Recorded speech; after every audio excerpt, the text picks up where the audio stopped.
Last 583 नवा phone number अकोया कना छात्रे सितुंग रे लुगड़ी तसी तसीते नोआ कथाय मेन किदा रिपा आमके तीन दिन लहारिन मेन का मिया इन फोन अलुम जोटेका नोआ अकोय नंबर ओना बड़ाई कते आम दो चिम चिकाया बाड़ाई आम नवा के मेना किंतु कि आम बाहु कनी फोन सारेना इने हो अधिकार में प्रतिदिन कामी को हेई कते आमा नोना को कथाñ अंजम तेहना प्लीज इन बहो आलुम ललो चीतिनी ओना को कथा अंजम ते हे रिपा नसीना थीरना तापरे आरो रिपाय मेंदा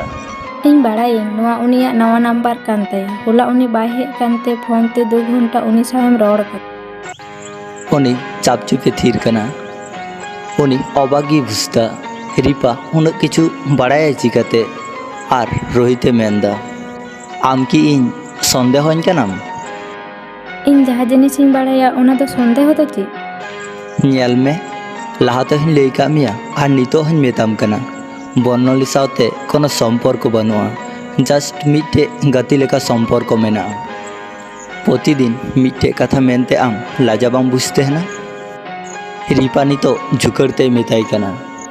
आमा लाजा बनु का तमा ओड़ा रे बहु तेहन तुलु एटा कुड़ी छाव रिलेशनम दहोय चापचुप तेहन में बुझ किदाम आर बांखाय भली बांग हुआ गुल कते दो आम हड़े माजम चे को हां एड़े कथा तो चे गे बज मेन रोहित नितो छात खय आड़गु कते चलाओना रोही छात रेना रिलिंग रे टेसा कते तिंगु कना रोहिया मेदा जरो कांतेया रोहित आ रोहिया बापला हुई लेना तीन कोई ठीक 3 बछर लहारे उनकिना भाली की चालू कांते ना संसार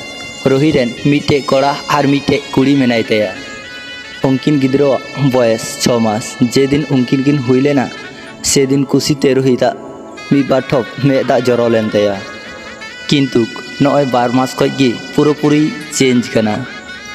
चेंज ना कारण दो हुई कना बर्नाली साथे सम्पर्क हेना काते रोहिता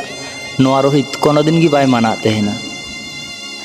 आमा उनी साथे जुदी कोनो सम्पर्क बनु तमा ताहले आम उनी साथे चिदाम दाड़ाय तेहना उनिया बर्थडे रे चिदा गिफ्ट मादी था रिपावा नो को कथा अंजमते रोहित दमे झुकड़ कना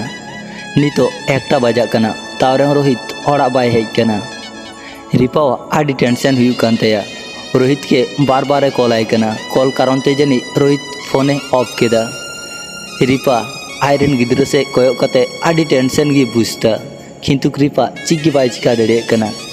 नितो सुदु अपेक्षा रगी हेनाया नासिना फोरे नेले कना रोहिते हेज कना रोहित हेज कते जांगा को अरु कते पार्कम रे दुडुब कना से तखन रिपाय मेंदा ओड़ा हेते उना लेट ना चिदा विरक्त भावे रोहिते मेन केदा कामी ते हेलेना दाका बाम जमा बांग जम कते गिन हे कना ओना पर लाइट को ऑफ कते गिति न रिपा रोहित बाय हेलेन खाय बाय जमे तेना ओना ऑब्वियस नितो हो बाय पलटाव दड़ी कदा रोहित लहाते चाहते न बेसी चेष्टा तेना लहाते हे लगी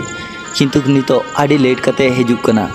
लहाते हे कते गिद्रे भूलो किन तेना किंतु नितो गिद्रे हे रेना हो समय बांग हुई कानतेया रिपावा मने रे आडी कष्ट हुई कानतेया दाका इसिन ओड़ा रे चलाव कते बय बयते रादा उनकिन प्रतिदिन गिकिन देखा तेहना तिहिन रविवार कना उनकी रविवार प्रत्येक रविवार किन देखा तेहना तिहिन ओनका गी बर्नाली लहाते हेज कना किंतु रोहित बा हिजुक कना बर्नाली आडी विरक्त गी बुझता विरक्त बुझे खातिर उनी कॉल केदा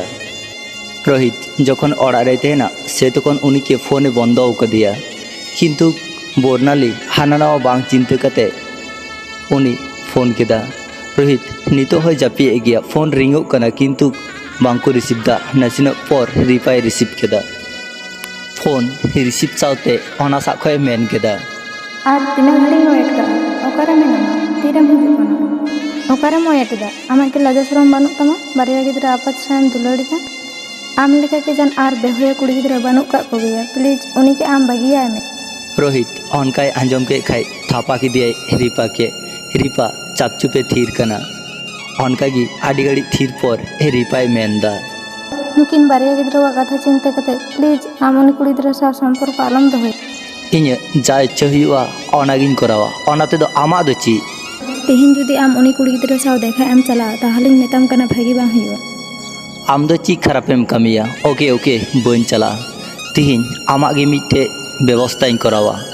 इन आम के गिन बागी मिया तारपर उनी के आगुई गया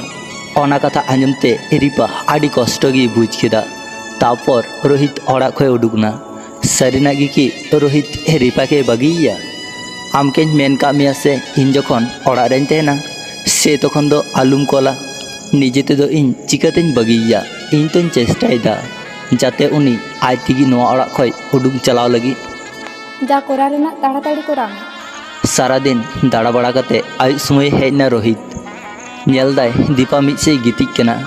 गिद्रा किन रादा दीपा उनकिन दिशा बाय दिशा उका किना रोहित रिपा के जहाना मेन चलाव कते हो बाय मेता दिया तिहिन रोहित बायरे दाड़ाने चला बैग गुटियम दा से तखन रिपाय मेनदा बइन बाड़ाया रोहित आर बेसी किछु बांग मेन कते ओड़ा खने उडुंगना आयु बीर खड़ी रोहित जाटे कामी तेना ओंडेनि मैनेजर सलाए देखायना इन आड़ी हड़गिन आंजमे को से रोहित आर बर्नालिया सम्पर्क मेना का तकिना उनकिन सचित तिहिन दाड़ान किन चलावना ओना कथा आंजम कते रोहि ओंडे खय हेजना रोहि आड़ी खराब गी बुझता तिहिन पे दिन हुयु कना उनिया कोनो खोज खबर बनु तया फोन आई कनाय फोन हो ऑफ गी तया तिहिन रोहि बैग कोई गुटियम दा उनी आय गो-बाबा ओड़ा चला आय रेन गिद्रा हय इदी किना मोड़े दिन पर रोहित रुवाड़ हेज कनाय नेलदाय ओड़ा चाबी गया ओंडे गी तिंगु कना से तखन पासे ओड़ा रेन मिट्टे बहु हेज कते उनके चाबी इमा दिया आर मेताय कना होला उनी आज गो-बाबा ओड़ा चला कना चाबी इन ठे दो हटो कदा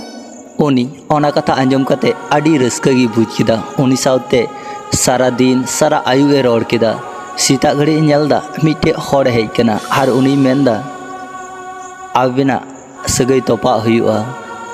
से तखन आरो मौज गी बुझता किन्तु उनी गिद्रा चिंता हो हुयु कान तया किछुक्षण अपेक्षाय दाय बर्नाली आर रोहिता बापला काते मी मास हुई कना अन्ते रोहि मिट्टे कोम्पानी रे कामी दाय उनी कामी काते भाली गी चालू कना गिद्रा नेल लगी आज गो आज बा मेना का कोआ ओनका तेगी पारमो कना उनी मेदा बै बैते चाबाय दाय हार तिनाग गी चिंताया मिट्टे खराब हर संसार बदल दो एकायते हैं आड़ी गी भलिया सगै तोपा काते मी बछर हुई कना रोहि सावते सगै तोपा गिद्रा बयस नितो 12 बछर हुई कना रोहि कामी उडुको लगी से तखन आयरेन गिद्रा हेज कते को मेताय कना एगो अकयचो हेज कना आम साव न्यापाम लगी रोहि ओंडे चलाव सावते अबाक गी बुझता अकय नेले कना से तखन रोहिते मेनदा रिपा आम नोंडे से मने कते रिपा इनिन बाड़ाया आपे सावते आड़ी खरापिन कामी कोदा किन्तु इनके इके बांग गानोते आजम दिन से चित आम सावते जहाय तहे कना उनी हो आम बागी कते चलावना कोंका खेपा कते नोआ को कथा मेन दे से इन ठीक गे मिने냐 बइन कोंकाव कना इन हिरन गिद्रा नेल सनाइन कना उनकिन अकारे मेना का किना ओना कथा को रोहित मेनदाय से तखन रिपाय मेनदा आम मज मज ते आलोड़ा खय उडुकआ से आतु हर को हो कते आम बदनाम कते उडुक चमे रिपा ओना को कथाय मेन के खाय रोहित ओंडे खय उडुंग चलावना रिपा तिहिन दो आर कामी बाय चला आयरेन गिद्रा किन गी समय एमा किना तो गाते को नवा वीडियो आंजम कते चिलका पे बुझ केदा कमेंट तलाते लई पे जुदी पे कुसिया कान अवश्य लाइक शेयर सब्सक्राइब पे मा तबे सानाम को गी आलिन पास्टा सेन खन जोहार।